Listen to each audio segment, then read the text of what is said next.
The Dave Hooker Show, represented by Banks and Jones, Tennessee's trial attorney. Play to win, BanksJones.com. The Dave Hooker Show. A presentation of Off the Hook Sports. Objective insight, expertise, top guests. Available on YouTube, Apple, Spotify, and the Off the Hook Sports app. Download now for free. Also available on offthehooksports.com. I compute and obey. Now to Dave Hooker. Ready.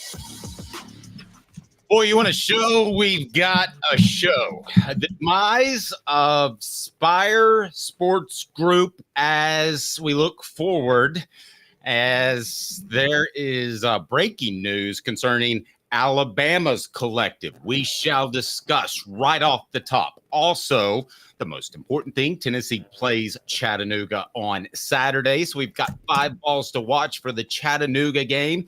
Also, we'll discuss Jimmy Hamm's column, he's at the U.S. Open, so he couldn't join us this week. We won't blast him too much, but the Vols defense, is it the best it has been under Josh Heupel since he said repeatedly it's his most talented roster? Also, this day in Tennessee football history, the stat of the day, T. Scott Jones, Banks and Jones, will join us later in the program to talk about that Faizon Brandon lawsuit against North Carolina. But we're going to lead it off with what's going to be a monumental change very soon, Caleb Calhoun, in NIL. NIL isn't going anywhere, but I'm here to tell you that outside collectives are going the way of the dinosaur, and that includes Spyre Sports Group. According to a report by Football Scoop, which confirms what I have been told all along, Tennessee Athletic Director Danny White wants to pull that all in-house. I like to think of myself as a businessman. This is a no-brainer. I don't care if it's 10% that Spyre Sports gets of these deals, if it's 1%, or if it's 90%. Caleb, why wouldn't Tennessee want that? How are you, sir? I am good. How are you doing? Well, so your thoughts on Spyre Sports Group and outside collectives going away, because that is going to happen. Alabama just shut down their biggest collective, and it was led by John Parker Wilson, former Alabama quarterback. There's already now, according to John Bryce, who I always thought was my main competition, to be real honest with you, when we covered the beat together. I respect his reporting. He has said on Football Scoop that Notre Dame and Tennessee are already in talks to bring NIL in-house. Caleb, we will look back on this period as the wild, wild west with the Southwest Conference. We will look back on this 3, 4, 5-year period, and this is going to happen sooner rather than later. Hit the like and subscribe button, and I'm going to tell you how Tennessee's going to manage it, and I'm going to tell you how Tennessee's going to be just fine and perhaps better off with outside collectives. Now, I do want to say this. To some extent, we are a collective because we work with Cooper Mays and formerly worked with Jacob Warren. Cooper Mays is, of course, moving on, and we may still, but it will be going through the university instead of going through a third party. So, Caleb, this is all just coming out.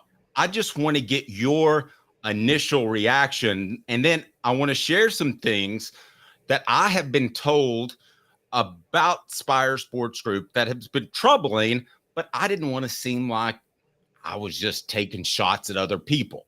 So, Caleb, let me ask you, as people hit the like button, please do so. Turn your notifications on as we're with you each and every weekday at 10 a.m. Spyre Sports Group going away. What are your thoughts, Caleb Calhoun? I'm trying to think of something that was such a splash that lasted for such a short time, the way collectives and something like Spyre Sports did. Because when Tennessee announced this partnership, it was just a year ago, maybe 2, with On3, where the whole concept. It was like, oh my gosh, Tennessee is so ahead of the curve. Spyre Sports is the future for college football. And then 2 years later, they're probably not going to last that long. And But I think Spyre Sports in Tennessee was ahead of the curve. I just think there was a different set of rules back then. no, So I think they were ahead of the curve, and I think they helped get Nico, which they wouldn't have had without. So continue with your thought, and then I'm going to tell you how Tennessee's going to manage this, because they're going to be fine. NIL collectives, this is my great analogy because I'm a history major, are the Articles of Confederation. So for those who don't know history, and I'm sure most people do, after America was founded as a country in 1776 and they defeat the British in 1783, they draft the Articles of Confederation. This will be their governing document as a new collection of independent nations and unions, the 13 colonies. And that lasted for about 6 years. And then 1780, actually less than that, 1787 comes around and they're like, you know what?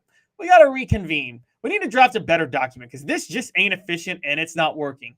And that's how we get the Constitution. And then the first president comes by way of after the ratification of the Constitution. George Washington becomes the first president in 1789. So basically, NIL collectives are the Articles of Confederation. That's what they are. And where we're seeing college football go now is the actual drafting of is the version of the Constitutional Convention in 1787 in America, in Philadelphia. Well, let me tell you what's going to happen. What everybody is waiting on is the federal legislation that mandates revenue sharing, which we think is going to be about $22 million. So let me tell you why this is good for Tennessee. Because Tennessee has salespeople. Goodness gracious, sales is not easy. It's even more difficult asking somebody to pay an extra $5,000 for a parking pass. So they've got those guys. Why can't they sell it on their own? Besides, Tennessee's not real hard to sell right now, by the way. So why not bring it in-house? That's what all those associate athletic directors are for. That's basically what they do in a large regard. Now, here has been my issue with all collectives, Spyre particularly. I have had some people tell me that the athletes get 90% of the revenue generated by Spyre Sports Group. People I trust. I've had other people tell me that it's flip-flop, that it's more like that Spyre Sports Group gets 90%, and then the other 10% goes to the athletes. I don't know where that number is. I'm not going to pretend to know. But there should be transparency, and there has to be with the University of Tennessee because it's federally funded. So at the end of the fiscal year, you will know how much player X was paid. Now, if he gets his own deal on the outside, Tennessee may try to make it exclusive. Spyre Sports Group tried to make their contracts exclusive, and guys like Jacob Warren and Cooper Mays were too smart and said, no, I'm not going to sign that contract. You can redo it. So if they want to go out and get their own stuff, I imagine they'll be able to do it. But Caleb, I believe this helps Tennessee because I have mentioned before that Eli Drinkwitz at Missouri has an advantage over Josh Heupel because of the law in Missouri that states you can be a part of NIL discussions. Well, now you can not only be a part of NIL discussions, if Josh Heupel wants to, he can sign Tennessee's check over to whoever the next player might be. Tennessee, absolutely, you can call it good fortune, you can call it good luck, you can call it blessed by the Lord if you're a religious person like me. But whatever the case may be, there was a window to go throw $2 million a year at a player that could change your program. And Nico has done that. I think more people have jumped on board because of recruiting. And I'm sure recent recruits have gotten money to come to Tennessee. The way this is going to transition is, yes, you're going to get money to come to Tennessee, and then you're going to get more money to stay at Tennessee. So whatever the percentage is, Caleb, now Tennessee has that percentage more to spend on those college prospects. I'll give you another factor in this that is very important to watch, and it's going to change the face of college football. But Caleb, Tennessee is clearly one of the teams that has the $22 million to pay.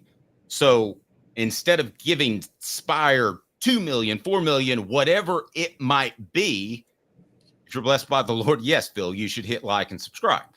But whatever the case may be, you have that money then to give to prospects, then to give to your own guys for Cooper Mays to stay. So whatever that number is, it makes no sense to outsource it.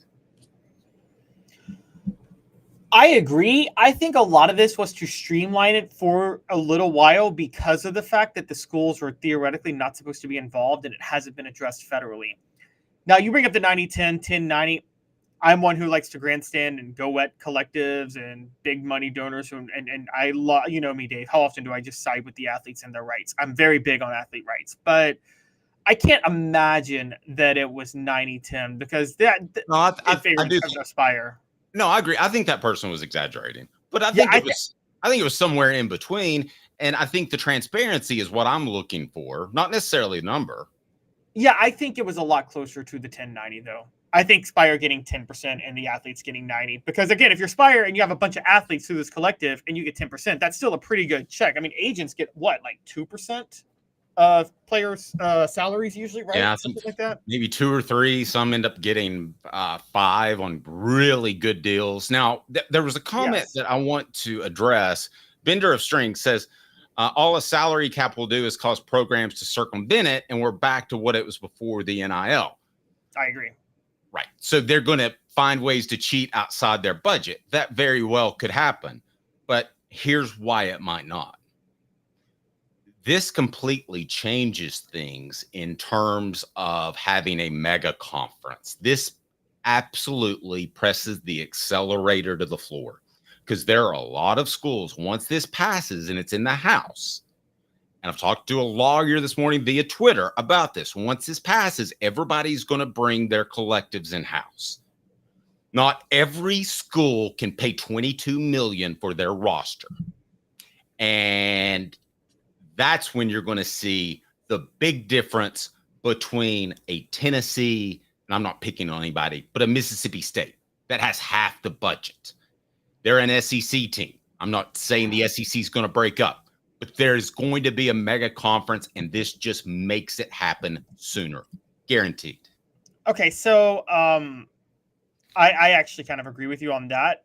The other thing I would bring up is this.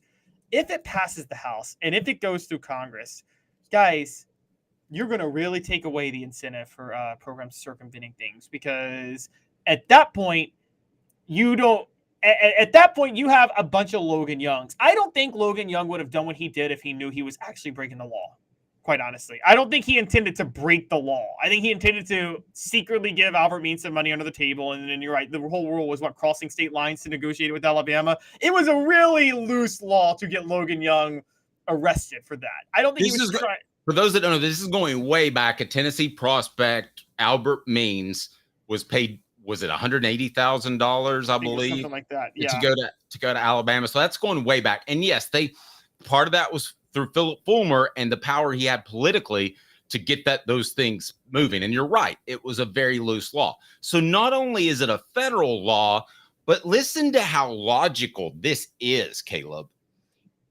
The NCAA has had at times 8 investigators on its staff. How many Division I athletic programs are there? Yeah, there's 137, 138. No, I'm talking basketball too. I'm talking basketball. You've got like 300. Yeah. There's no way 7 people can police that. 8 people can police that. However, here's what can and I believe will happen. You'll have a mega conference. I'm going to go ahead and tell you, I think it happens by 2030 at the very latest. You will have a mega conference, and then you have leverage.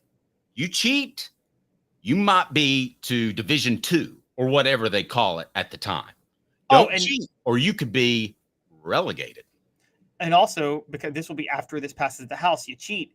The mega conference doesn't have to do with the investigation. They got the feds behind them now.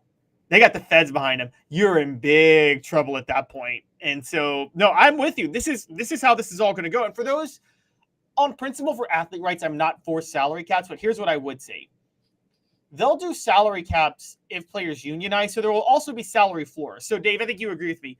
There's going to be a base level of pay that every single college football athlete in that mega conference makes, right? Yes. So that's going to be the point of the salary cap is it'll be players will unionize and they will, so it'll hurt somebody like Nico Iamaleava, who I think is worth a ton of money, but it'll help, the backup long snapper on the team who will at least get a base. It's the same with the NBA. Guys, I'm sorry, in NBA, NFL, you can complain about Patrick Mahomes' salary. Dave, let's be honest, Patrick Mahomes is vastly underpaid relative to the revenue he generates. Well, he's done that on purpose. Well, everybody is getting paid now. Right, but that's my point. Patrick Mahomes is vastly underpaid, but he's underpaid so the NFL can afford to pay these lesser prospects a base salary who are nowhere near as valuable as Patrick Mahomes. They're taking money for Patrick Mahomes. That's fine. That's how a salary cap would work in college football. I think this is but there will be more money to flow around because, right, once you get the collectives out, and there are probably some collectives that are very shady and that have taken a lot of money. And I think that's made things even worse. I think schools jumped into this so fast that they don't realize. I think we know this with Florida.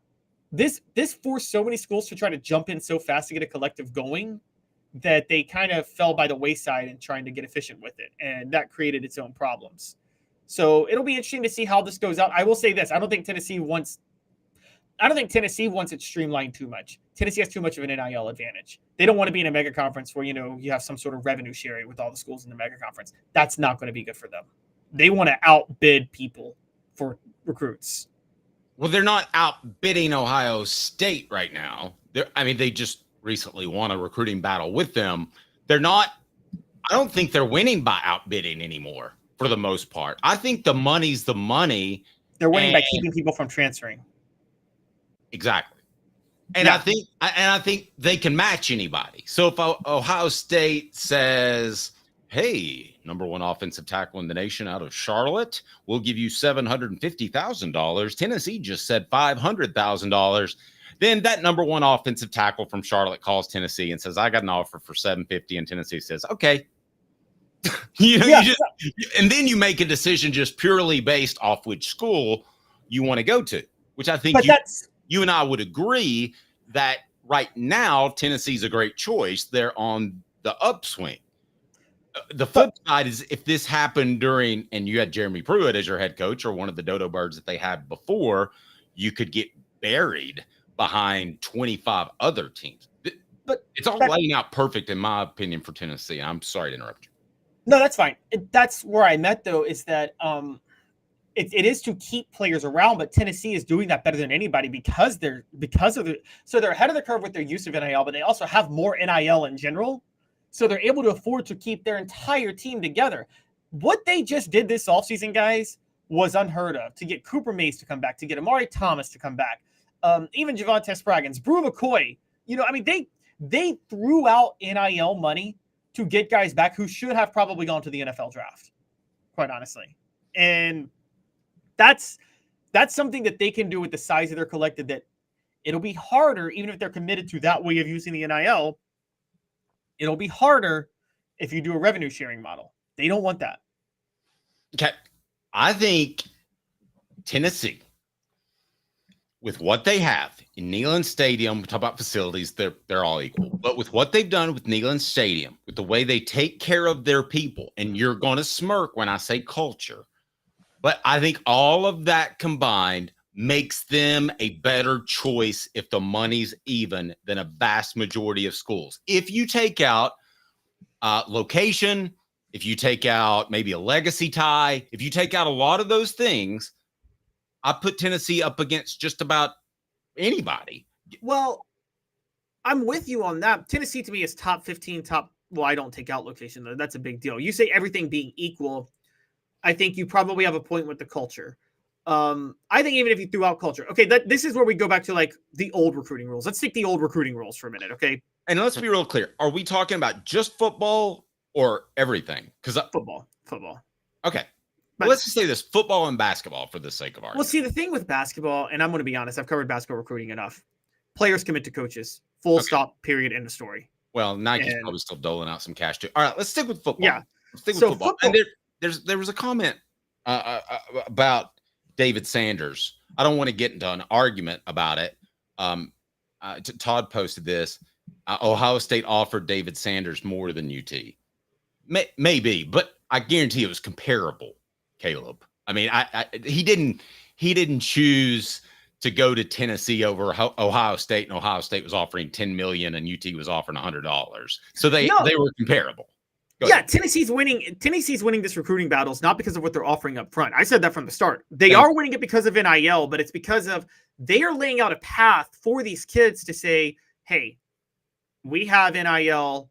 We'll offer you this right now, but this is what you can be. You know who it actually reminds me of, Dave? It's funny. I'm going to give him a little bit of credit on this, little bit. But I know Lane Kiffin's story of recruiting at USC in 2002, when basically Lane didn't Pete Carroll say, hey, you're responsible for recruiting every state but California. So the other 49 states is basically what he said. I didn't know that, but it wouldn't surprise me. Yeah. So Lane had to go to Mike Williams. Remember Mike Williams? Lane had to go recruit Mike Williams out of Florida when USC was 6-6. And what Lane learned very well in recruiting, this is why he actually recruits pretty well, was if you have a detailed blueprint plan of what you can do for the player, not as a freshman, but as a sophomore and as a junior, you have it apparently, and you may know this more when recruiting than I do, you have an edge over 90% of the coaches in college football recruiting because they don't do that a lot of times. I want to end it with this. This is good as a whole for Tennessee. Just give me a yes or no in 30 seconds. The show represented by Banks and Jones. T. Scott Jones joins us later to talk about that Faizon Brandon lawsuit. Well, it's because they're Tennessee's trial attorney. You can play to win with Banks and Jones because they'll go to trial. You've heard of other lawyers. They say they'll go to trial and fight for you. They won't. They just want to settle. That's the easiest way out. Well, that's not Banks and Jones, led by T. Scott Jones. They won't settle. They'll go to trial for you.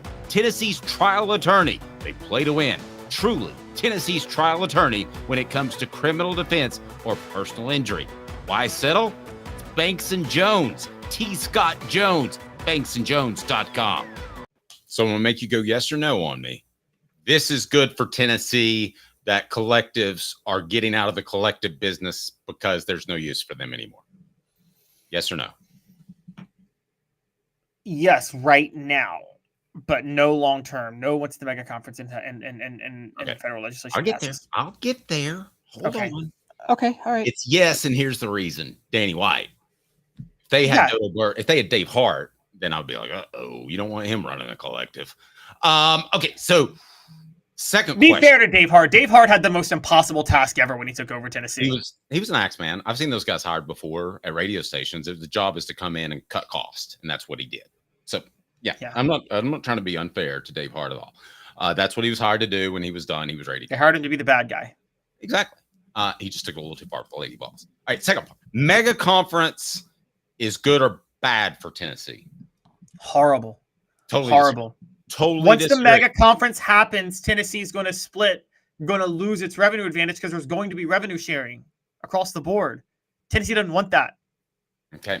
Totally disagree. I think that Tennessee's in that ballpark in which they're going to be able to compete financially. And I think just like Ohio State and just like Texas and just like Southern California, they have a lot to sell more than about 80 other schools. I think there's a delineation between elite programs, top 25, top 40-ish, and the other programs. And that puts Tennessee in that group and not in the other group. And I think with all they have to offer, if the money's equal, they're not going to lose a guy that they really want outside of some tie that you can't overcome. But how does the mega conference change that? That already exists. That's already true right now. A mega conference, all that does is you just talk about the finances. Because every team Wait. Every team in the mega conference is going to have the same finances. They're going to take some from Tennessee to give it to another team in the mega conference that doesn't make the same level of money. No. I don't like when I'm talking about revenue sharing, I'm talking about sharing with the players. Let's make sure I'm not talking about sharing school to school. A mega conference is going to require revenue sharing school to school. That's why it's horrible for Tennessee. They are going to put everything in a pot and make it equal. That's why that explains it. That's why you and I disagree. I don't think that's going to be the case, but we'll see. All right. We're going to talk ball, and I'm so excited to talk ball. It is already game week, so you can vote right now. It is on our YouTube page. Give me today's poll question. I know a lot of people have voted, and maybe a couple of responses there, Caleb, if you don't mind.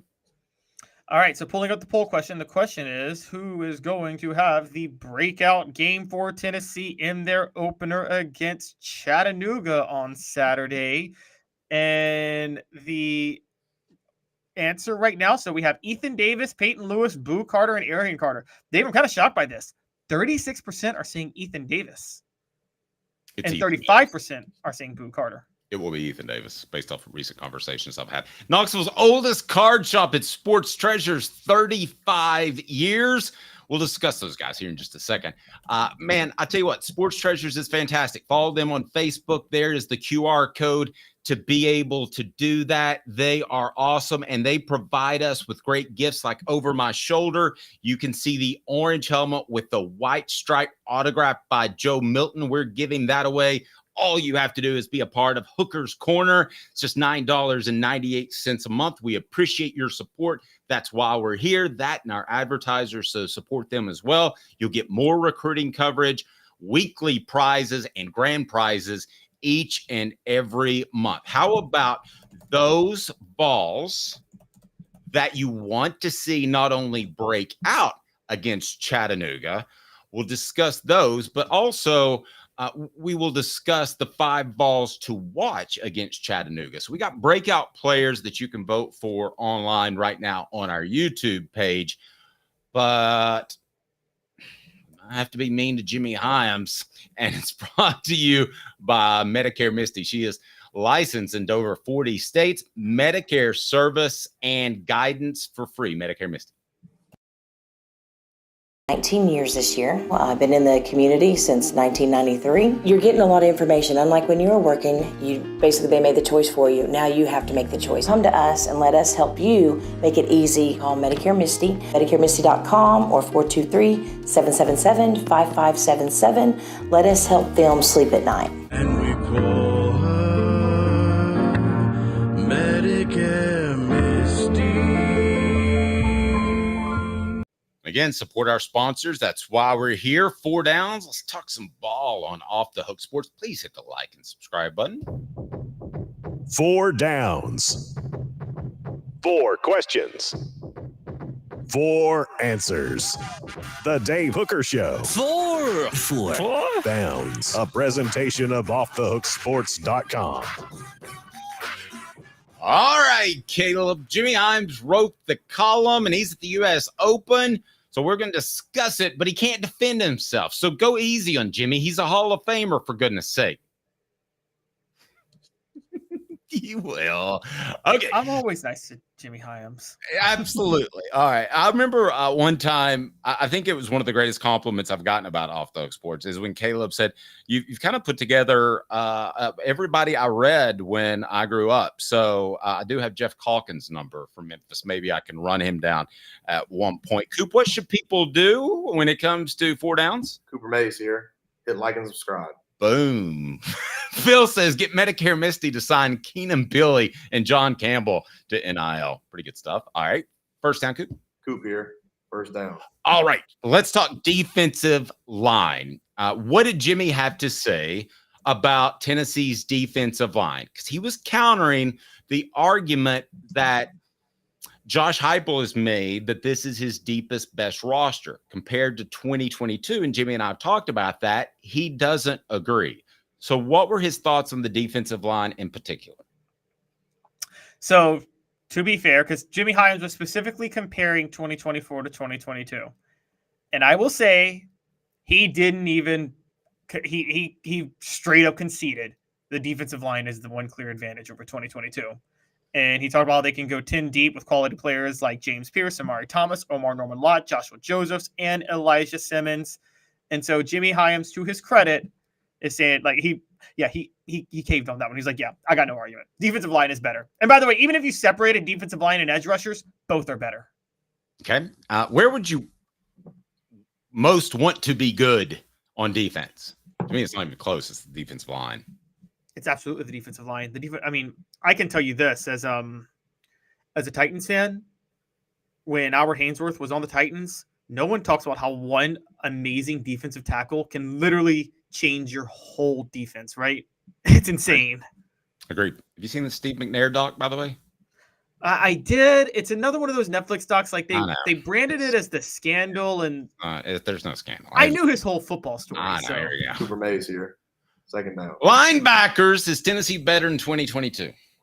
This is where I break with Jimmy. And I break with Jimmy hard, but I will say I break with Jimmy hard because of my projections, and he's going based on what's proven. But he says the linebacker comparison is close, with 2022 led by Aaron Beasley and Jeremy Banks, while this year the Vols have unproven but experienced Keenan Peely and Arian Carter. I think what we know about Aaron Beasley and Jeremy Banks pushes the linebacker core this year better. One, Aaron Beasley was out of position because Jeremy Banks was limited in coverage. Jeremy Banks could stop the run. He was horrible in coverage, and he was a horrible teammate. So threefold.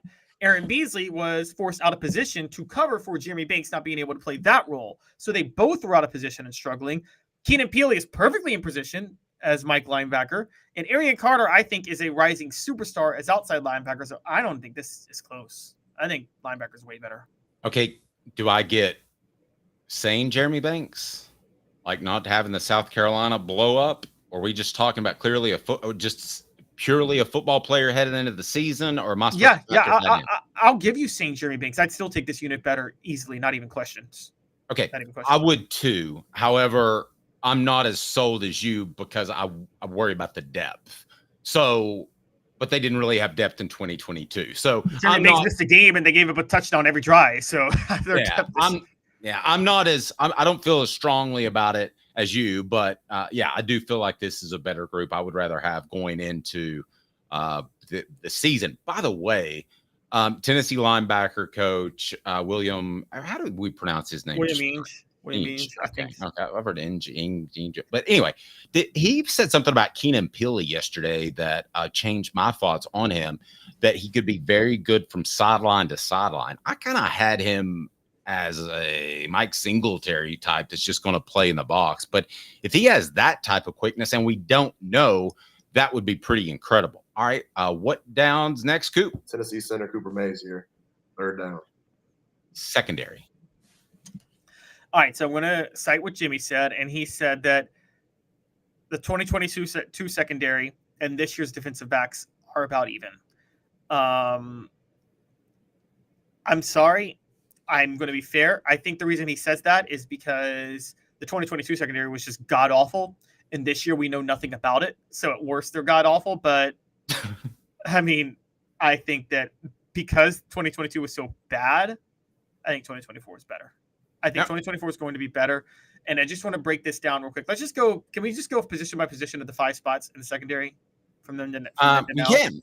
And it's brought to you by Don Self. Don Self State Farm, the greater Chattanooga area. Call 423-396-2126 or go to donself.net, donself.net for all of your insurance needs. He gets the claims paid. I know everybody wants to save $1, but donself.net, customer service still matters. Go ahead, Caleb. All right, so looking at safety, that year they had Jalen McCullough and Trey Flowers. However, Jalen McCullough was dealing with a very personal issue at that time, not really his fault, and was dealing with a legal issue that distracted him the second half of the season in 2022. This year, you have at safety, you have Andre Turntine, Jacoby Thomas, Christian Charles. I could give him with those, maybe with Jordan Thomas out the secondary, the safety position might be a wash, right? Even though I think Jacoby Thomas is better than everybody we just named. No, I can go there. Okay, now cornerbacks.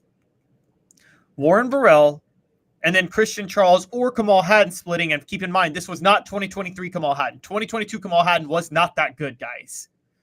Whereas this year, you're talking Ricky Gibson III, Jermon McCoy, Jalen McMurray, and my mind is just drawing a blank. There's another one on the list, Jordan Matthews. I think cornerback is just insanely better this year than 2022. Leaps and bounds, even with Kamal Hadden on the 2022 team. I'm going to say I don't know as well, but I think they will be. And they were god awful, like you said, in 2022. So my goodness, shouldn't they be? You're not going to hear Jermon McCoy's name a lot about midseason because he's going to be that good where people are going to throw away from him. And if they throw away, they have to throw to Ricky Gibson, who is also that good. Well, we'll see. I still want to see Ricky, but I think McCoy is. I start getting from Tennessee's program different little notes here and there that I want to pass along. McCoy's going to be very, very good. I haven't heard the same about Ricky Gibson. You might be right, but I think McCoy, I'm going to go ahead and go on record, is that he's going to be very good. I was high on that because McCoy was a freshman All-American. So, but moving real quick before I get out of here with the secondary, the star position. It was Tamarian McDonald, and this is the biggest increase, the biggest improvement.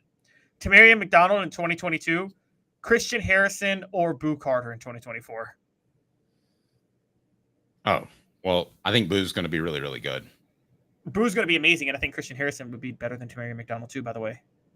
Well, those guys have put in the work. We'll get to fourth down in the final verdict, and it's brought to you by Work Trucks, all about trucks that are actually available, trucks that help you maximize your profits by having the right work vehicle. Time is money. The perfect work vehicle doesn't break down, has all the space to carry what you need. That's what Work Trucks is intent on offering, while other dealerships just can't do it. Contracting is all about time. Work Trucks saves you time, less back and forth trips, and trucks that pass the highest standards to be put to work. Process also quick and easy when choosing a vehicle for Work Trucks. Contractors, listen to me. Cargo vans, utility bodies with an app-hide work bodies installed, pickup trucks of all sizes, and anything special like cranes or dump trucks. Work Truck supplies vehicles to people just like you and get you back on the road. No dealership runaround. If you're a contractor, you need to know about Work Trucks, and that's a fact. Service industry, remember Work Trucks. With an X, Work Trucks carries the trucks that your business has to have. You need Work Trucks. Clinton Highway in Knoxville and in downtown Birmingham. For the entire inventory, go online to worktrucksllc.com. It's Work Trucks with an X, LLC.com. Don't risk chancing your future in business the wrong piece of equipment. Work Trucks, proud supporters of the Vols. Find the perfect truck, outfit it, and make sure it fits you to a T. All SEC center Cooper Mays here. Fourth down. Final verdict, this defense is better, same, or worse than 2022. Insanely better. Like by a long shot. Okay.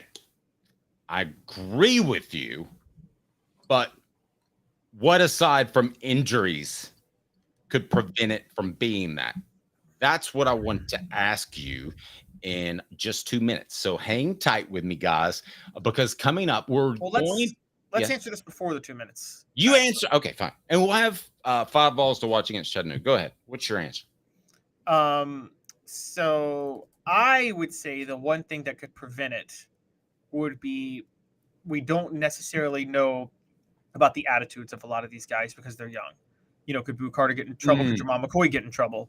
Could I'm not calling anybody out, but there's a bunch of new guys. James Pierce has gotten in trouble.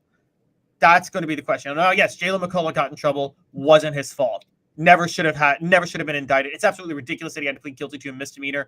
Guys, vote out the Knox County DA. There, I said it. But anyways, she has been bringing charges. She's been bringing trumped up charges to Tennessee athletes for 10 years who have been innocent. So that's the only thing I would say. Jeremy Banks was a character problem in 2022. You don't think there were any in 2024, but you don't know. 5 Vols to watch against Chattanooga. If you want to vote on the poll question on our YouTube page, you can do that. Which Vol will be the breakout player against Chattanooga? Ethan Davis, Peyton Lewis, Boo Carter, Arian Carter. Arian Carter is on there because he got hurt last year. He's going to be a solid, if not spectacular player this year. And I've already thought that. So really, we put him on the list. But Ethan Davis is my breakout player in the Chattanooga game specifically. Peyton Lewis, not up to speed now based off what I've been told. look for him to have Jamal Lewis like freshman year. I know that's going to drive Caleb crazy and start to contribute 3 or 4 games into the season. Boo Carter is going to be solid, but I don't say breakout player because he could have fantastic coverage, Caleb, and might not make a play. I mean, he might. That's just the life of a defensive back. So we're going to reset that poll question. Hit the like button. We certainly appreciate that. Who do you want to see? Put it on the message board. Who are you most excited about seeing against Chattanooga? He's Caleb Calhoun with a new haircut. I'm Dave Hooker. This is a presentation of Off the Hook Sports. 5th year, the second and third generations continue Joe Neubert's commitment. His vision of what this business needed to be, we still try to live up to that. If we wouldn't put our family in it, we're not going to put their family in it. If you're going to say that you're doing the best work in Knoxville, now saying it's one thing, producing it and providing it's another. The largest family-owned collision center in Knoxville is Joe Neubert Collision Center. Hi, I'm Rick Terry, and we at Rick Terry Jewelry Designs pride ourselves in the highest quality craftsmanship from a family-owned business here in Knoxville for over 35 years. At Rick Terry Jewelry Designs, we also take pride in being an affordable option for all your game day accessories, especially those fire opals. At Rick Terry Jewelry Designs, we want to be your jeweler every day and especially on game day. Go Vols! Hi, Mike Davis here with City Heating and Air, reminding you to always dare to compare. Our team provides quality local heating and air service, installation, and maintenance across East Tennessee. We use only the best equipment like American Standard heating and air conditioning for your residential, new construction, or commercial needs. Honesty, dependability, and customer satisfaction have been the cornerstones of our business since 1961. City Heat and Air. Dare to compare. When the lights turn on and the game begins, you need a team you can rely on. Ray Varner Ford & Clinton's strong lineup of vehicles is crafted with the same dedication and hard work that drives our community. Experience quality and value in this pre-owned 2023 Ford Expedition Limited 4x4 $67,950, 2017 Ford F-150 Raptor SVT $41,950, 2023 Ford Escape ST Line $28,940. Local you trust, pre-owned vehicles you can afford. Ray Varner Ford, built for the game. The Dave Hooker Show, represented by Banks & Jones, Tennessee's trial attorneys. Play to win, banksjones.com. He tries very hard. The Dave Hooker Show. All I know is when we win a game, it's a team win. When we lose a game, it's a team loss. A presentation of Off the Hook Sports. Sideline! Touchdown! Unbelievable! YouTube, Apple, Spotify, and the free Off the Hook Sports app. Back to Dave Hooker. All right, so I said that I would take the first 4 on our message board to create our poll question. So I see that some may have posted before, or that with the software we use, maybe it's delayed. I'm not sure. Just give me the first 4. Which ball are you most excited to see Saturday other than Nico? Caleb, read off the first 4 that filled out our message board, and we'll go ahead and make a poll question out of that. I got Boo, Tellender. Who else? Sorry, let's see. So I've seen Boo Carter, Jeremiah Tellender. I don't know if I'm seeing a lot of William Satterwhite. I love you. I love you. Whoever said that. Satterwhite and Lang. Sorry. Okay. What about Will Brooks? I see a lot of comments on Will Brooks, but people not believing in him. But y'all are mentioning him enough, so we're putting Will Brooks on there. He's in there. Jeremiah Tellender, Boo Carter, Will Brooks. Give me one more. Deshaun Bishop. He's going to be your number 2 running back for a little bit. And I know somebody mentioned that on the message board. So that is going to be the case. Please hit the like and subscribe button. The poll question is up now. So those are your 4 to choose from. And that is, which ball are you most excited to see Saturday other than Nico? Boo Carter, Jeremiah Tellender, Will Brooks, Deshaun Bishop. Yeah, but I think a lot of people are going to say Boo, but if Boo does his job, then he might not be a big factor. Now, Dylan says, I picked Will Brooks out of pity. Okay. Some think he'll be the next Ryan Carl. I don't play really the same position, but that's fine. Okay. So out of that group, I would say Jeremiah. I would say Jeremiah Telander. Boo Carter. It's Boo Carter.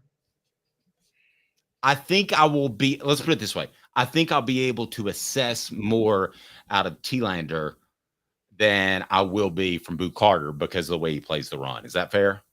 Okay. So that's why I personally would go Telander. And I was corrected by Tennessee's defensive coordinator, Tim Banks, when I asked a question. It's Jeremiah Telander. So I have a bad habit of mispronouncing that name. So you're welcome to call me out at any point. It's Telander, and I love unsweet tea. So I should be able to get that. All right. 5 Vols to watch against Chattanooga. All right. That column is on offthehooksports.com right now, and we get it rolling. Caleb, Calhoun, do you want to do reverse order? You set this for me, and I'm going to tell you what I think they will do Saturday against Chattanooga.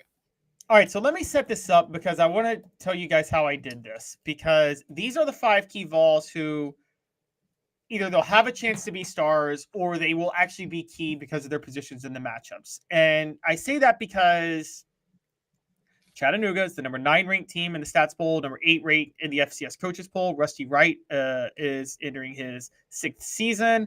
They were 8-5 last year. They returned a ton of talent, guys. They might return more talent than anybody in all of FCS play. So they are a very experienced veteran team. So all that being said, what does that mean for Tennessee this weekend? Assuming they're not going to lose to Chattanooga. I'm throwing out anybody in the trenches.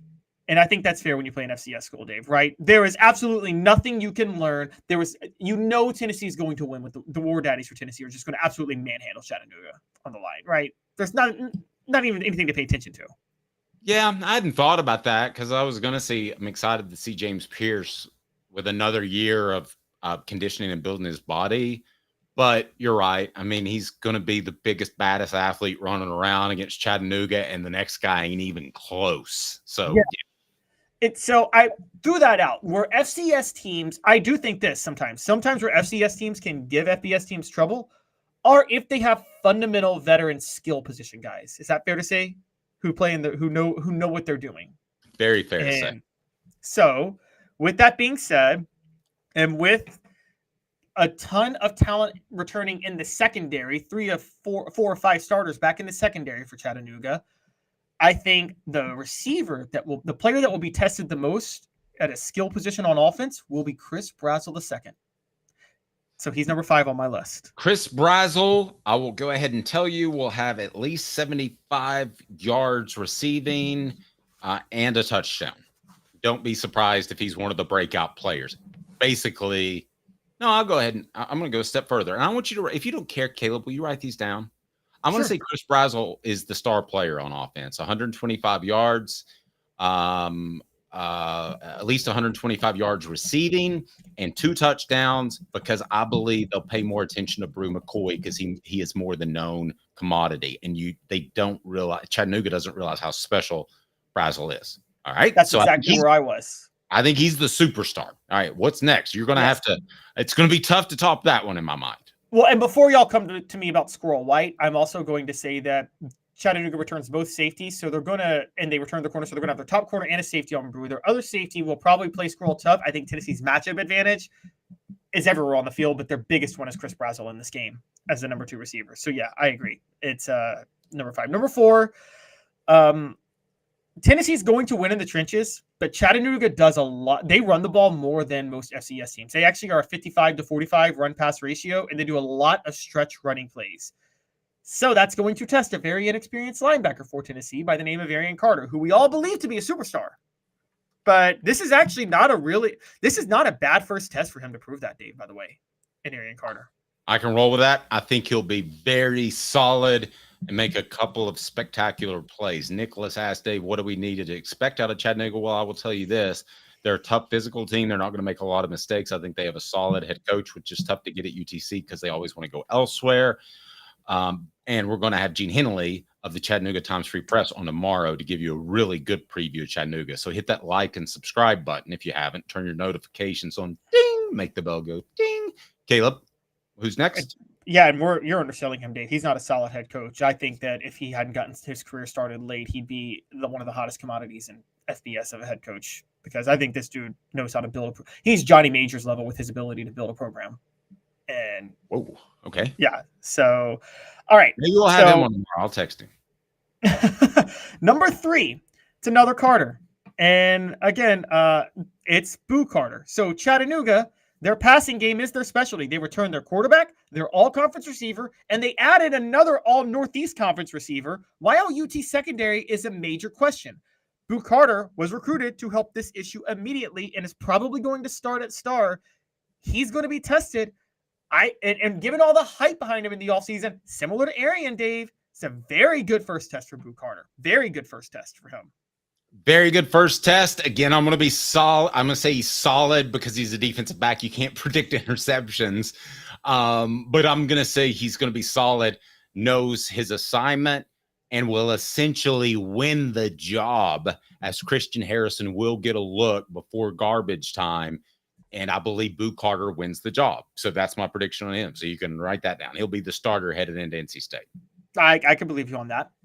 Number 2, I'm staying in the secondary. Now, you may win me over with Jamal McCoy, but I'm going Ricky Gibson III, because Chattanooga, I think, is going to test Tennessee secondary, and I think Ricky Gibson III will be the guy they test, and they have veteran they have all-conference receivers, like I mentioned, and an all-conference quarterback to get the ball out there.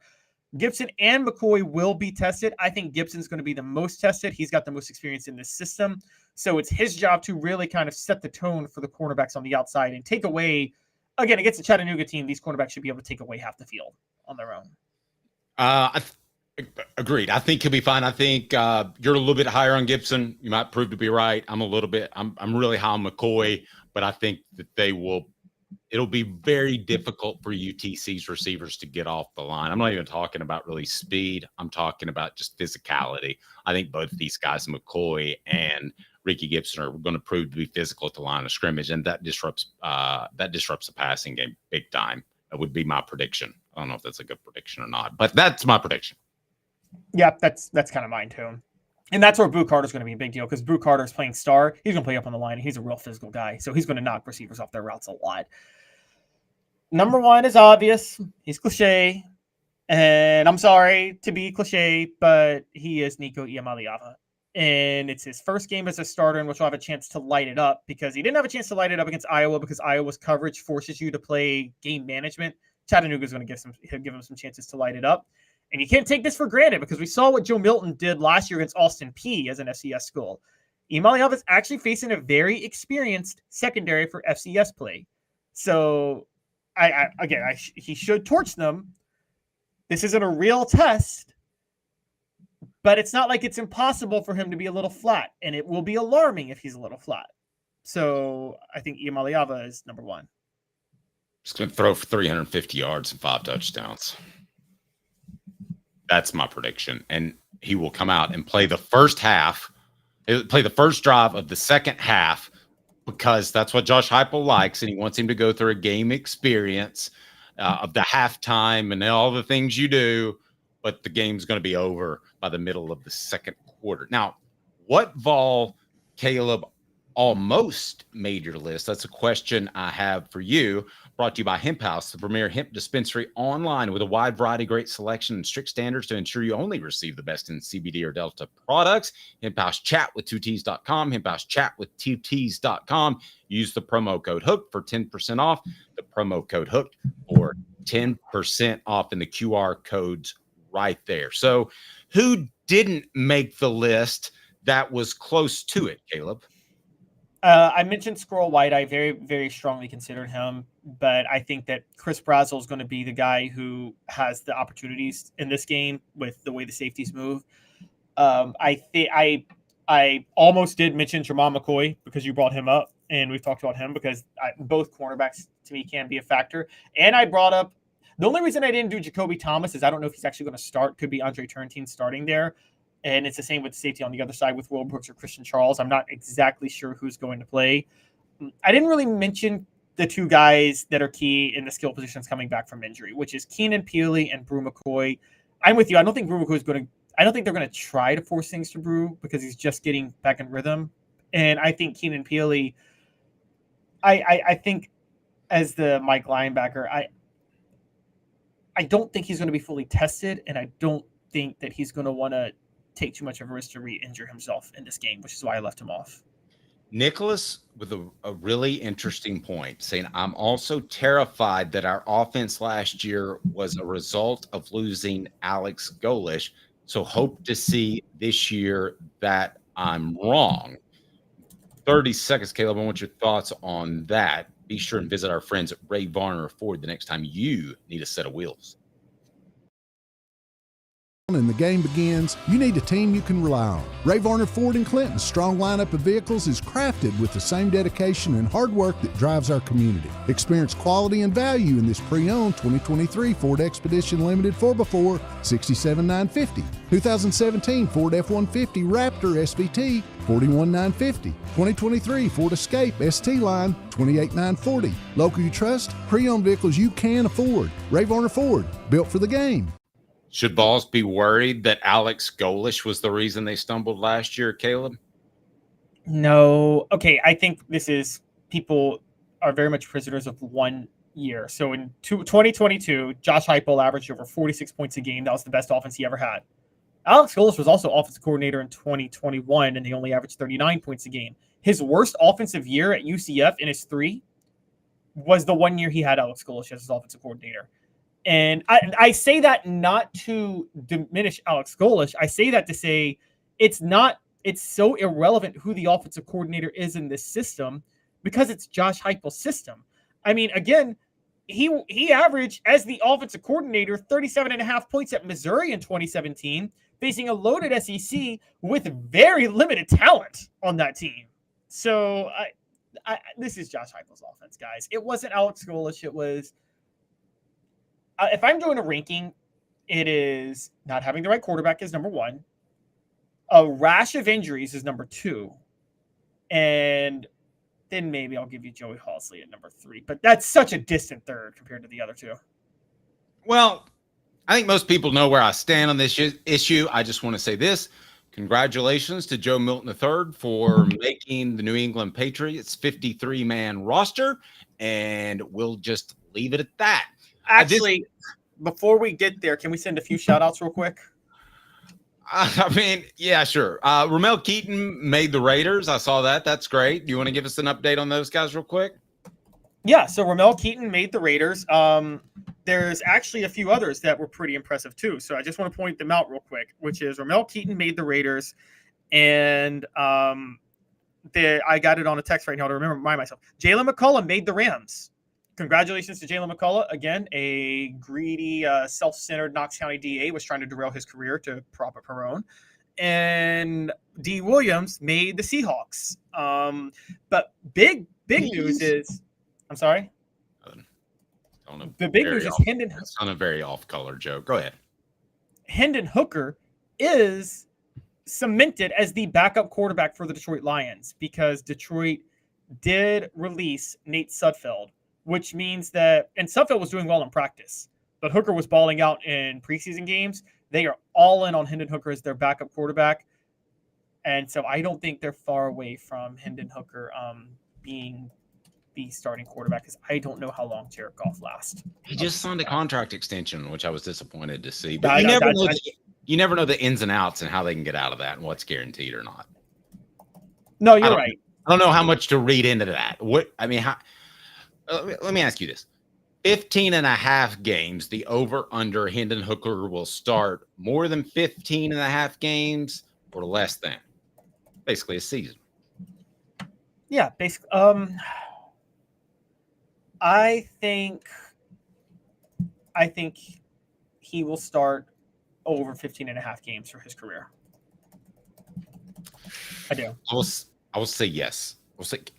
I will say yes. And I say that in part because of what you just said. I think he is truly the line backup. All right, this day in Tennessee sports history.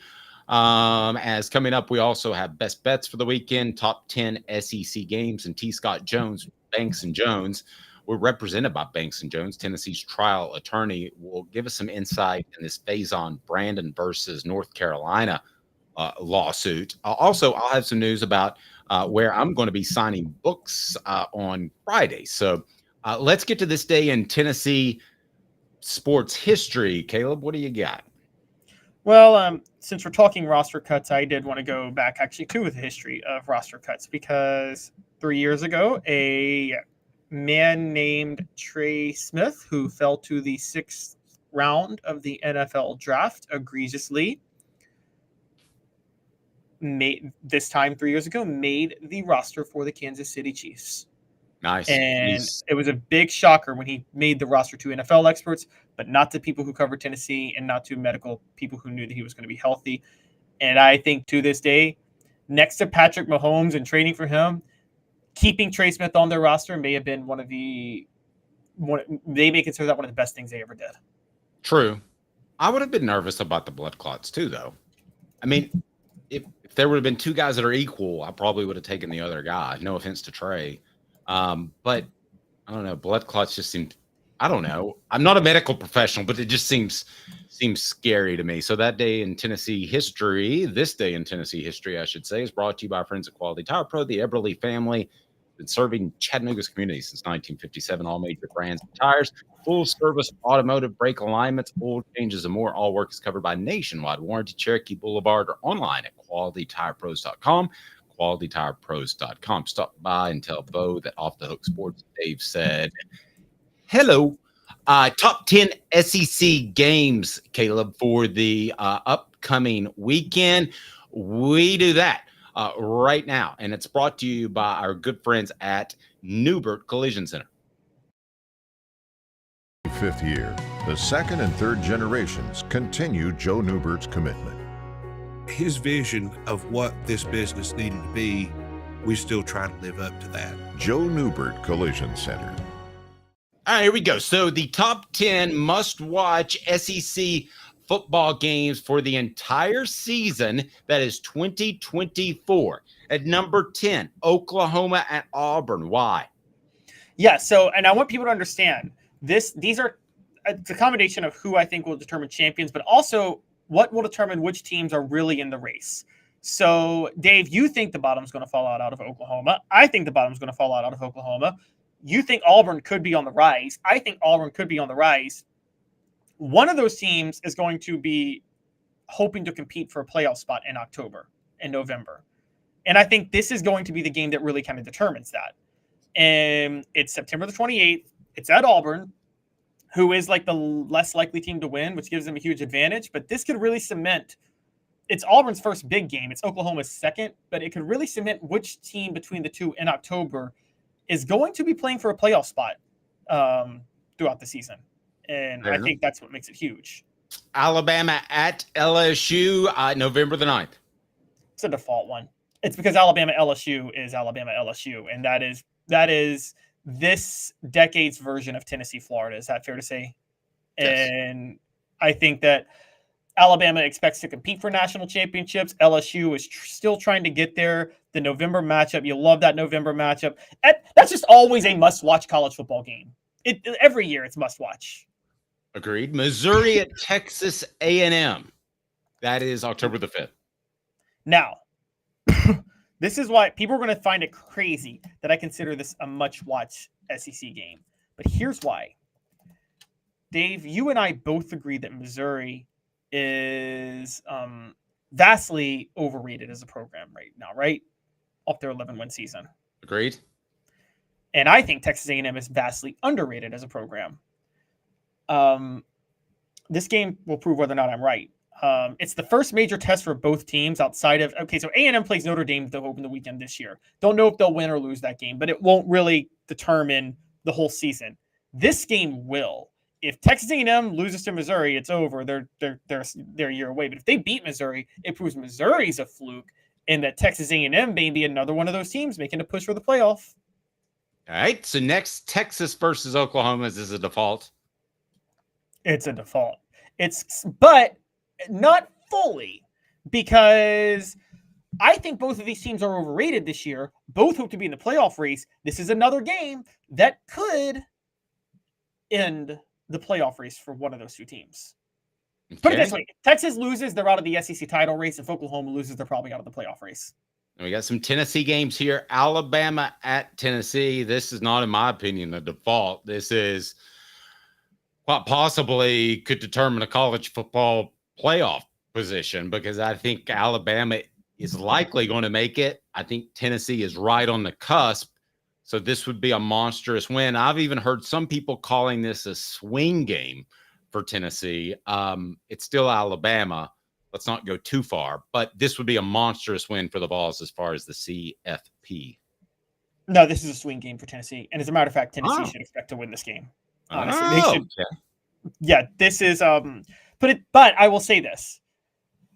If Alabama loses, then they will be playing, then they're at risk of being on the cusp of the bubble of the college football playoff. If Tennessee wins, they all of a sudden start talking potential SEC championship, however much you care about that this year. I don't really care about it this year, but however much you care about it, they kind of get elevated to not just making the playoff, but either hosting a game or getting a first round bye. It's a huge game, but also, I mean, Dave, we do have to throw the default in only in this regard. It is the third Saturday in October. No, agreed. There's some extent that that's going to be a default, but it matters now way more than it used to. What game are you most looking forward to? That's our poll question that's up. NC State, Florida, Alabama, Oklahoma. Caleb, the next must-watch game of the 2024 season on your list that's on offthehooksports.com is Georgia at Texas. That's October the 19th. Yes. Now, both have major non-conference tests before they play. Georgia, for those who don't know, plays Clemson this weekend. I don't know how much of a test that is, Dave. You probably think Georgia's going to blow them out. But, opening week, you can be a little sloppy sometimes. And so and then Texas the next week will play Michigan, which both teams are expected to have a drop-off this year from last year. Well, Michigan, as people think, Texas will because they're in the SEC. Assuming they get past those games, this is going to be a top 5 matchup on October the 19th, the same day Tennessee plays Alabama, funny enough. And this is going to have everything riding on it in terms of playing for an SEC title, playing for a home game in the college football playoff, playing for a bye in the college football playoff. I think this could be the start of Texas getting exposed and losing quite a few down the stretch. But at the very least, Georgia at Texas in the moment will likely be a top 5 matchup. Nothing says SEC like Texas at Texas A&M. That's number 4 on your list. Somewhat default because this is a rivalry resuming after 12 years. Like, who doesn't want to see that, right? But at the same time, I think both teams are going to be in the college football playoff race. And by the way, because Texas A&M's on the rise, I think Texas will be more up and down than people hope. And this is a November 30th game. Dave, this game literally could be for a spot in the college football playoff. And can you imagine if that's how the rivalry rekindles? Yeah, that'd be pretty fantastic. I'm up for that. Texas at Texas A&M, Saturday, November the 30th. Yep, that will be. And by the way, that, not the Iron Bowl, is the biggest game of the last weekend of the regular season of the SEC. And people are going to come at me for this because I said third Saturday in October with Alabama, Tennessee. Tennessee's at home and is better than Auburn. Auburn has to visit Alabama this year. I don't care that Kalen DeBoer is there. Guys, Auburn ain't beating Alabama. That's not going to be a game. So okay. I'm just going to tell you that up front. I see a lot of people who haven't hit the like button. Please do that. And I was checking out my analytics. A lot of you haven't turned on the notifications. So please hit like. If you haven't subscribed, do that. We would greatly appreciate it. And turn those notifications on as well. Now, Tennessee very well might be coming up next. The must-watch games of the 2024 season. I'll remind you that portions of the program are brought to you by Rick Terry Jewelry Design. Rick Terry Jewelry Design is fantastic. Those fire opals are a Tennessee tradition. No question about that. Very affordable. And what I love about Rick Terry, he's a true jeweler. He can do work on your finest jewelry, and you know it's well taken care of. That's rickterryjewelry.com. Also, thanks to our partnership with Rick Terry, we will be giving away a Garmin. All you have to do is be a free member of Off the Hook Sports and a subscriber to the site. When we hit 8,000, we will give away a Garmin watch worth over $1,000. Rick Terry's Grade 8 Garmin Challenge. Again, all you have to be is a subscriber of this very show and this station and just a part of Off the Hook Sports. You can be a free member. So go ahead and do that QR code right there.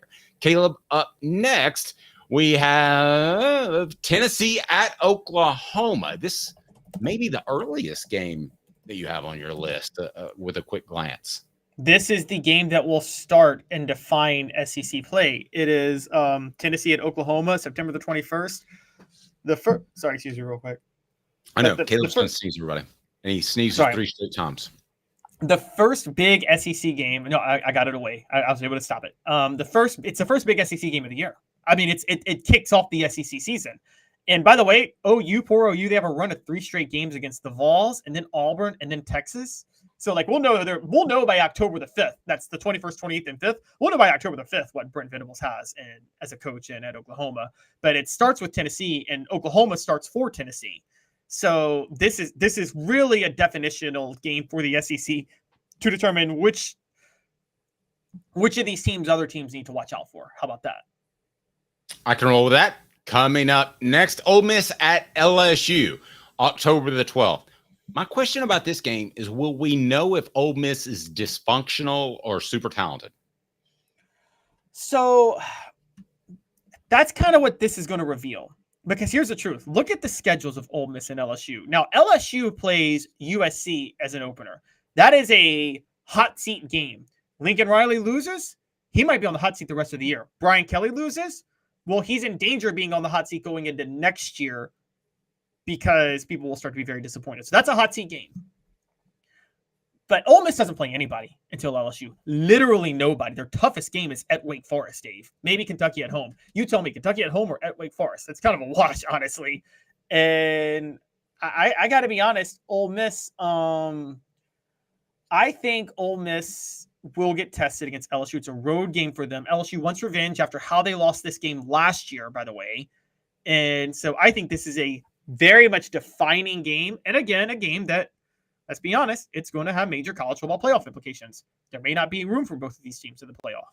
Agreed. One of Hook's hangouts is Asia Cafe. Treat yourself to authentic Asian cuisine handcrafted from guarded family recipes. 5 locations to choose from: asiacafe.org, asiacafe.org.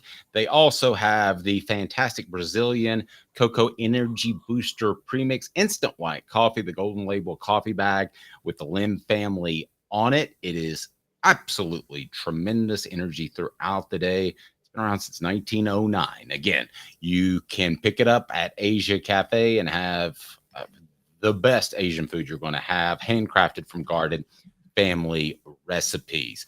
Now, my question on our the YouTuber is, which UT game are you most looking forward to? Don't cheat and look, Caleb. Have you already looked? No, I haven't looked. Okay. NC State, Florida, Alabama, Oklahoma. So you decided to leave off Georgia? Sort of, yes. I mean, I think for those, it's Oklahoma for me. I mean, I'm sorry, it's Alabama for me. But I think NC State's going to define this season to a certain degree. Guys, I don't really care about Florida. I don't think there's a chance in hell Tennessee loses to them if they're fully healthy. Oh, my gosh. You know, when you say that, it's the curse of death. Don't care. Don't care. Okay. All right. Would it surprise you that it's Oklahoma? No, I could see it being Oklahoma, too. I think people are very excited for that game because I told you that's going to be the game. If Tennessee survives NC State, Oklahoma is the game that turns Nico into a Heisman candidate and makes him the sexiest team in college football. Stat of the day, best bet. But wait. Yes. You didn't even let me say number 1. Oh, I thought we did number 1. Georgia and Alabama. I'm sorry. Georgia and Alabama is number 1. Do you disagree with that? It's September the 28th. It will prove whether or not Alabama is still Alabama in the era of Kalen DeBoer. But it will also prove And if it could also have SEC title implications. I mean, am I crazy for thinking that's the biggest SEC game of the year? No, I don't think you're crazy. The only let me argue against you is that Alabama could very well. Let's pull up their schedule. Alabama could have a loss or two by that point, or at least show us that this isn't Nick Saban's Alabama team. So a lot may be defined by that point. I don't know that this would be the defining game that Alabama is in rebuild mode, but if they have a loss by that point, because they have Alex Golesh first at South Florida at home, and then they play at Wisconsin. Those are two semi-tests. If they struggle in either one of those games, not even lose, if they just struggle, the knives will be out for Kalen DeBoer, won't they?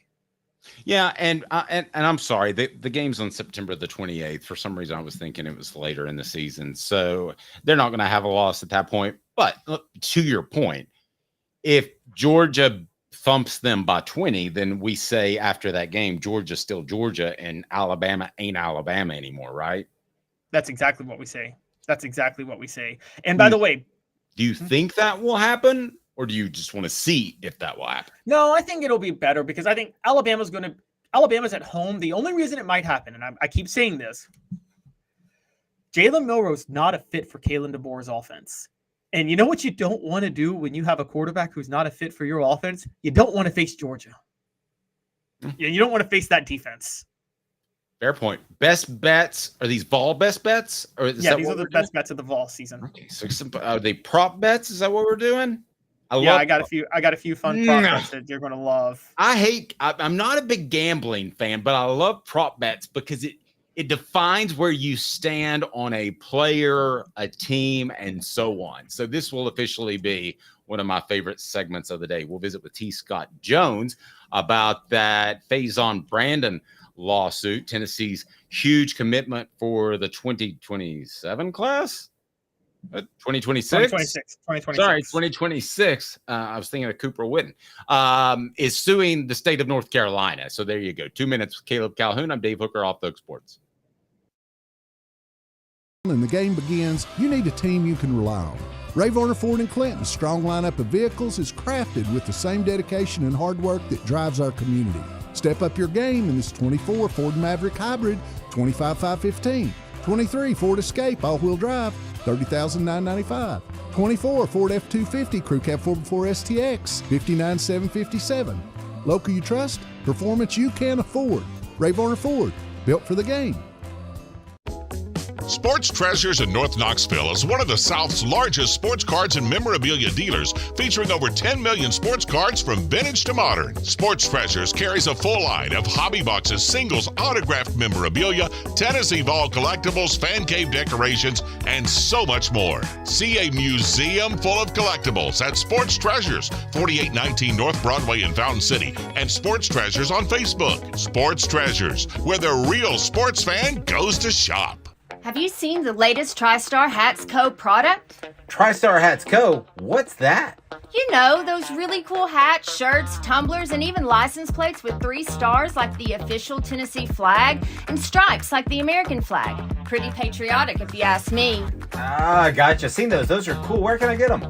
Simple. TriStarHatsCo.com. And if you order now, there's 10% on any order $50 or more. Plus, use the promo code HOOKED. With the promo code HOOKED, you get 10% off. That's hooked. And don't forget free shipping with any order over $50. Stock up at TriStarHatsCo.com. That's TriStarHatsCo.com. There are plenty of wannabes out there, so make sure you go to TriStarHatsCo.com for the best quality and customer service. Will do, and I'll be sure to use the promo code HOOKED. That's hooked when I do, to save an additional 10% off. TriStarHatsCo.com. TriStar Hats Co. is a trademark of TriStar Hats Co. LLC. Any use without express written consent is prohibited. Now in its 45th year, the second and third generations continue Joe Neubert's commitment. His vision of what this business needed to be, we still try to live up to that. Joe Neubert Collision Center. The Dave Hooker Show, represented by Banks & Jones, Tennessee's trial attorneys. Excuse me, Your Honor. Play to win, banksjones.com. Who's this guy? Hello, wizard. The Dave Hooker Show, a presentation of Off the Hook Sports, YouTube, Apple, Spotify, and the free Off the Hook Sports app. Back to Dave Hooker. So here's how I'm going to define this and how I will agree or disagree with Caleb. And that is going to be, would I put $100 on it? I don't know about you, but you may have heard the economy isn't doing great right now. So $100 is $100. It's about a quarter of a grocery bill for a family of 4. But we're not going to talk politics. So that's how I'm going to define it, Caleb. I'm curious, though, before we get into these prop bets, which include Heisman, Coach of the Year, national title, will you put money on any of these? You like them so much that you'll throw down actual cash? Yeah, if I throw down 100 on all of these and I'll win one of them, with the exception of the top one, I would walk away with a profit. So, yeah, I love these bets. So Okay. I'm going all in. It's a combination, by the way. These bets are a combination of 2 things. They're all less than likely odds, but it's how good are the odds in your favor, and also how possible are these things. So, okay, ready for the start? I want you to put them out there, but right now people can vote on these very bets if they would like to on our YouTube page. So let's go ahead and get rolling at number 5, the best prop bets season long for the Vols. You start with Josh Heupel. Josh Heupel to win Coach of the Year at plus 2,200. I think that's a really good bet, honestly. I think if Tennessee's as good as I think they will be, coaches will award him Coach of the Year, voters will award him Coach of the Year to cover themselves for not doing their proper research on Tennessee. The same way they did in 1998 when they gave Fulmer Coach of the Year, all because they didn't do their research on the roster after Peyton Manning left. Okay, but so what does he have to do to win Coach of the Year? I guess I would ask you. Go 11-1. Go 11-1 and have a top 5 team. Okay. Well, that makes sense. And so the expectations are lower. So then they would, that makes perfect sense. All right. So then he doesn't have to go undefeated and win a national title. Because if somebody does that, sometimes by default, they just give it to them when maybe that wasn't the best coaching job that year. Maybe somebody had a roster full of garbage. Your next bet has to do with you got to give me a Hank. You got to give me a Hank or a Tracy. Okay. That one. That's crazy. Yeah, that's crazy. Yeah, I can't go Coach of the Year because I think that he would have to win a national title. So I'm not taking Coach of the Year at plus 2,200. I get it. It's $100. I want you to be right. Does that help? All right, fair enough. All right, so number 4, come on, you gotta love this one. Nico Yamaliava at plus 1,600 for the Heisman, baby. Get rich. Already on our message board, somebody said they got a 15-1. I do love this one. I really do. It's ultimately going to be determined in November, but these odds are going to drop to about 8-1 here in a couple of weeks. So if you do think he has a chance to win the Heisman, you need to put your money down right now. All right? Right now, guys. All right. As Dave said, right now. Good one. All right, up next. This is a shot in the dark, but I don't think so, given what happened 2 years ago. With Jalen Hyatt having won the Biletnikoff Award 2 years ago, I am shocked that Squirrel White is at plus 6,000 to win the Biletnikoff. I could have seen maybe plus 1,500, plus 2,000. But he's at plus 6,000 playing the same position Jalen Hyatt played 2 years ago. That's crazy. The reason I say it's crazy, I think there's a backlash. They would say that's a production of a Josh Heupel offense. We're not giving it to the same coach 2 years in a short time span. They gave the Heisman to a Lincoln Riley quarterback 3 years in a row. I get it. I also think Tennessee has a lot of receivers and will play more than just 3 primarily, which has been the case previously in Josh Heupel's tenure at Tennessee. All right, what's next? Alrighty. Number 2. your longest odds, but I made my prediction, so of course I would put this in RP, but plus 6,600 for Tennessee to win the national championship. Hey now. I would take my $100 and put it on that. I really would. I mean, to me, that's what you were arguing earlier, is the odds offset it. I mean, I do understand gambling. So to me, the 6,600 or 66 to 1, yes. So the two I would bet on would be Nico, Heisman, given these odds, and national championship. Okay, so there we go. And then number one, I think, okay, you want a safe bet? You want a safe bet that has a good payout? Go with plus 200. Tennessee makes the college football playoff. I wouldn't bet 100 on that because no, I would take 100 on that. I would put 100 on that. Go ahead and take 3. But that's more of just, I mean, that's all. It's not even money, but that's close to just making a prediction. These others are obviously more long shots, right? Yeah, those are more long shots. This is just a prediction, but it's a prediction that should be 50-50. So like maybe minus 100, minus 110, and it's plus 200. That's what I'm saying. Go with this. Plus 200 is a hell of a deal. Yeah. I'm curious, the other odds. Have you seen other odds, Caleb, for college football team, in particular SEC odds to make the playoffs? I wonder where Tennessee lines up on that. You can take part in our poll question that is on board. And I want to thank Nicholas for the donation to the channel. We certainly appreciate that. I started the Stallions doc last night and I fell asleep. I'm going to watch it. Nicholas, thank you for the donation. We greatly appreciate that. So Caleb, what are the odds of the other SEC teams to make the college football playoffs? So I'm pulling those up now. I'm going to go with Bet Online, guys. And the reason is that's where they have some of the most creative future odds. So that's the biggest reason I am going with Bet Online. But for the 12-team playoff, we're looking at Georgia's minus 600. I mean, I still think that's a steal. I think they should be like minus 6,000 to make the playoff, honestly. Texas is minus 225.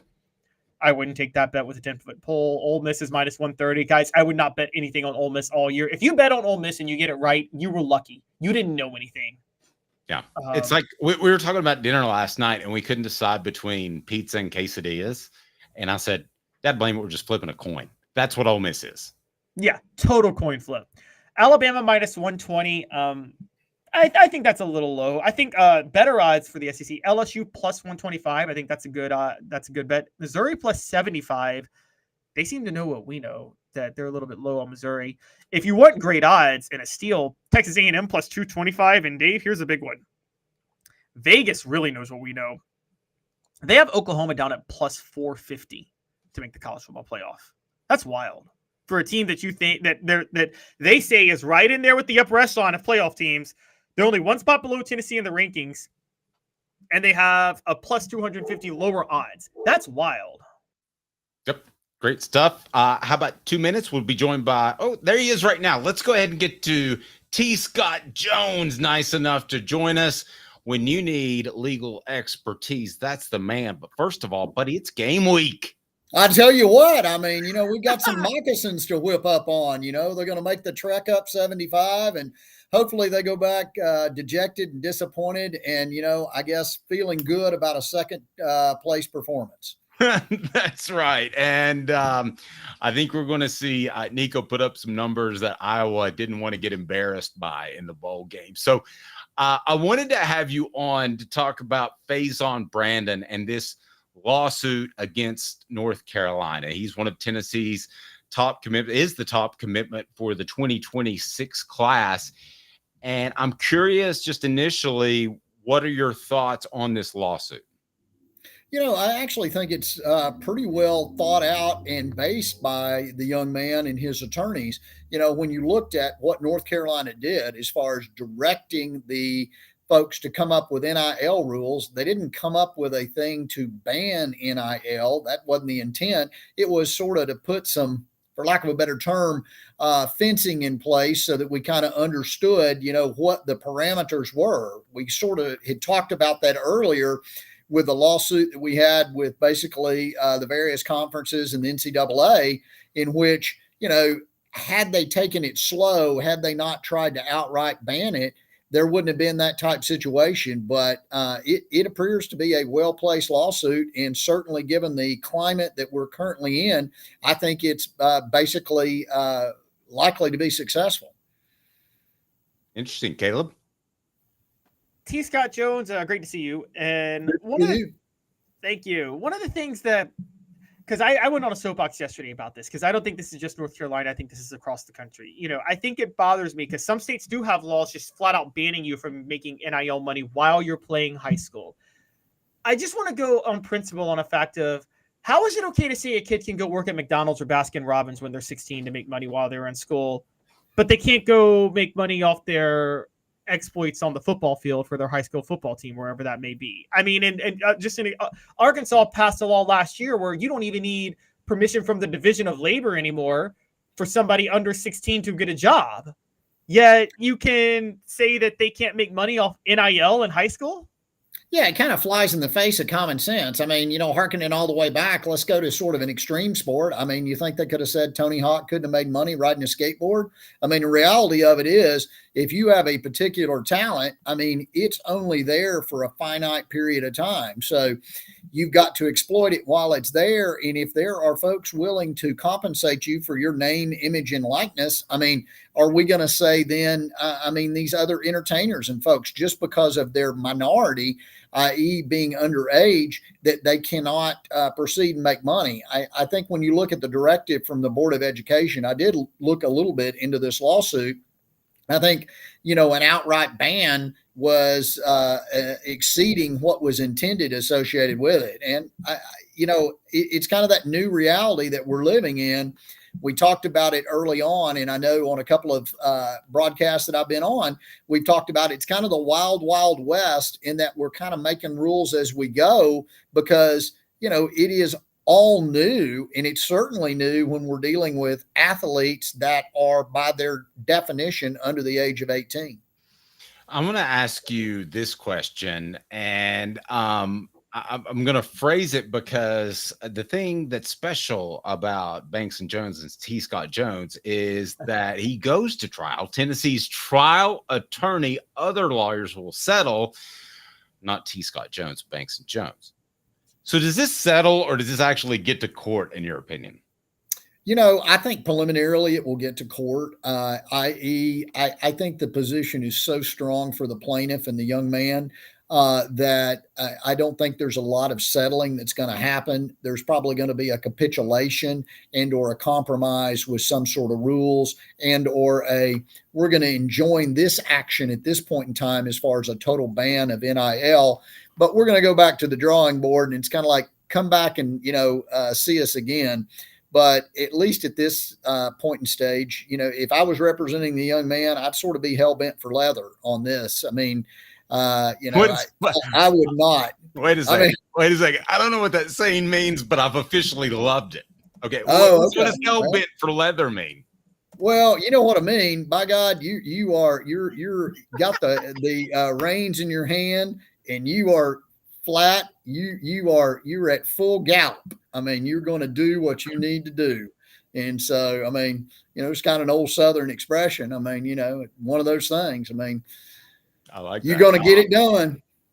Hopefully it's going to be like Nico with that ball and throwing it down the field. He's going to have the pigskin, and he's going to be launching it, and we're going to be catching it. Old Brew's going to jump up there, do his thing, and then the rest of that wide receiver core, it is going to be an amazing aerial spectacular. Yep, I think so. Caleb? So T. Scott Jones, it's funny. I was talking to my wife yesterday about this lawsuit because I was just going on a rant about how it's unfair that high school kids can't make money off their talents. And she brought up a point that I didn't think about, which is that, it's funny. We talked about child entertainers. There are laws in place to make sure that parents can't steal their kids' money as child stars. And Faizon Brandon's mom is have to see. Go ahead. Sorry? I'm sorry. Yeah, I was going to say, Faizon Brandon's mom is filing the lawsuit. I'm not casting any aspersions on her. I don't know her. I'm sure she's just looking out for her son. However, if as much as I'm for it, do you think this lawsuit will allow guardrails to be put in place to make sure parents can't steal their kids' NIL value when they're minors? Absolutely. Absolutely. I mean, back in the day in Alabama, those planes flew over and dropped hay bales in the fields, and they might have had money in them. I mean, at least that's what I was always told. But, I don't know who got it. I think the parent got it as opposed to the athlete. I mean, no cast aspersions on our friends from the South. But that being said, when we're talking about this situation, I think there's going to have to be some protections put in place. There's going to have to be, I think it would be reasonable to set up rules, trusts, things of that nature, so that those funds are held in trust for the benefit of the child. What's the next step? We're looking at kids that are playing middle school ball and things of that nature, getting interest from D1 programs. It's just a reality. Whether it's their parents marketing them on social media and things of that nature, it is something that, is going to have to be dealt with, because the amount of money, we're no longer talking, small change. We look at some of these NIL deals, and God bless the University of Tennessee Volunteers and our supporters, but read the article today with regards to basically Nico. $8 million. Kudos for Nico. He seems to have handled it well, but $8 million by anybody's measure is a significant amount of money. And so when we start seeing high school athletes, let's say high school athletes getting $250,000. Most gainfully employed individuals don't make anywhere close to $250,000. So, that's got to be preserved. It's one of those where money's here today and gone tomorrow. It's kind of sad. We watch those ESPN 30 for 30s, after the applause. It's really sad to see these incredible athletes and talents and get taken advantage of financially. Our own Knoxville world boxing champion, Big John Tate, for all intents and purposes, died destitute. And we're talking the champion of the world. And it's just sad. There's got to be something done. I hadn't heard that name in a long time, but I've had a personal tie for him and to him, and it was heartbreaking. Painful. It was heartbreaking, the end of it. T. Scott, you go to trial. I know that's not the case with a lot of lawyers, because I've had lawyers tell me I lose money if I go to trial. They want is really, that's been said, and he's a good friend of mine, so I don't want to out him. But he's not in this city. If you could tell me what makes Banks and Jones different from other personal injury and criminal defense attorneys. Well, can I quote Ricky Bobby? In the morning when I get up, no, I'll leave that alone. Oh, I love that. Reality of it is, I always tell folks, I've had my tail whipped, and sometimes I'll look at the other folks on the other side, and the question is, have you had yours? If you're not in trial on a day in, day out basis, we make on average 41 court appearances a week, then honest to God, you lose your trial skills. You lose, hey, should I object to that? Should this actually be admissible? How should I prove things? And as a result, we get a lot better results for our clients across the board. We're very, very blessed with the success we've had. We don't take anything for granted, but, it's one of those things, basically, and I will quote, I believe Payne Stewart said it at one point in time, the harder I work, the luckier I get. So there's no substitute for hard work, and there's no substitute for honest to God. You just got to bring the hammer sometimes. Amen. You got a prediction for the game on Saturday? You know what? I am thinking that we're going to see Nico removed after the second quarter. I'd like to see that. See some of the other talent that we've got out there, but I think we're looking at an incredible score. I think we're looking somewhere around 70-3. So I think it will be a shellacking. I tend to. That was the 2000 Louisiana Monroe score, the only time Tennessee crossed 70 at Neyland Stadium. That's right. I was there. Historical there. I'm sitting there. Oh, this got blow you away, counselor. His history is absolutely bizarre. Well, I'm just glad to see Caleb smile. He sits there and he's kind of like, I want to make Caleb smile. I'm like, I'm literally going to start bringing ears and stuff in here and start. What he says is, what you may not know is I'm randomly researching facts when you guys are talking sometimes, and that's when I come across the score 70-3. Well, I mean, you're the repository of Vol knowledge, all things there. So, Lance just said 2003. Was that the year of the big shellacking? No, it's 2000. 2000. Was it 2000? Okay. I will tell you this, the funniest thing, and then I'll let you go. And I want to tell you how much we appreciate your support from Banks and Jones. It means the world. But I remember after that game trying not to giggle in a press conference because Philip Fulmer was asked, they blocked 2 punts, if y'all remember in that game. And Philip Fulmer was asked, did they do a better job of defending or protecting when they punted later in the game? He goes, guys, we could have blocked it every time. Oh, I didn't mean to say that. Hey, great stuff, Scott. I appreciate it. Anything else you would like to add? No, although I heard some comments that alluded that Tennessee was akin to Old Dominion, and I strongly suspect that I think the worst team in the SEC is better than the best team just about anywhere else. So proud of my Volunteers, proud of the SEC and our new additions. And thank you, folks, for regarding Tennessee as the real UT. And now we've got Tex. So welcome, Tex. Hope you have a long stay in the SEC. Amen. And everybody loves your suit, by the way. Oh, well, thanks. He's got Jones, ladies and gentlemen. See, buddy. Banks and Jones. We love him. The show represented by Banks and Jones, Tennessee's trial attorney. Other attorneys, they don't want to go to trial. They want to settle. That's easier. Caleb, stat of the day. What do we got? Actually, I want to send a shout out to another guy you covered from that time, Dave. So it's a great story. And bear with me. It's August the 28th, 8/28. So I'm going to send a shout out to a number 28 who was very underrated at Tennessee, and his name was Dominic Stevenson. But the game I'm going to point out is the Arkansas game of 2001, where he had 8 tackles. Now, why is that game relevant, Dave? The Arkansas game of 2001? Yeah, outside of the fact that it was right before 9/11 happened. Yeah, the Arkansas game of 2001. Why was it relevant? Caleb, I covered these games, and I don't know.